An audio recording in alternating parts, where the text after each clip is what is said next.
So welcome to this special edition of WeVision. Today I'm going to be going over a presentation that I am giving at SEMI's International Trade Partners Conference that they have every year. It's all on semiconductors and trends in semiconductors. It's where senior executives all go. It's a great conference, and the panel that I'm on is going to be called mergers and acquisition trends, and I'm going to be looking at it from the manufacturing perspective and really trying to answer the question of how do we get here and where do we go.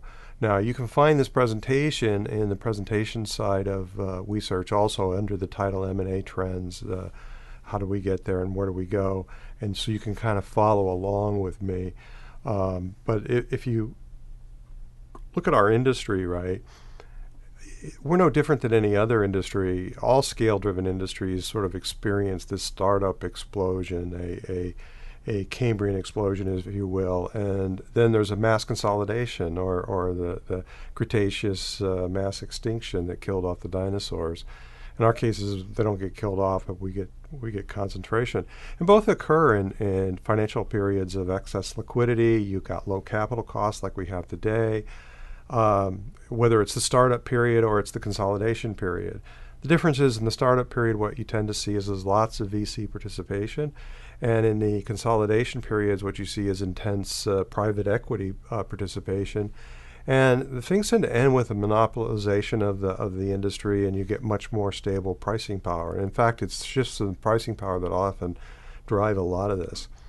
Now, if you look at the slide where I show the Cambrian explosion of chip startups, it's a pretty fascinating chart. SEMI did this chart a long time ago, and if you look, it goes all the way back to the 50s. I know you can't read it from here because it's incredibly fine, but the important thing to look at is you just sort of see this blossoming of companies, and it peaked in the semiconductor industry in 1968, and that's the same year that Intel was founded, so you can kind of see. And then by 1982, there already had started to be a consolidation of fab companies, and the fabless side didn't even exist yet. And then the next explosion would come in the 90s when the EDA really made the fabless side of the industry possible. So if we take a bit of history here.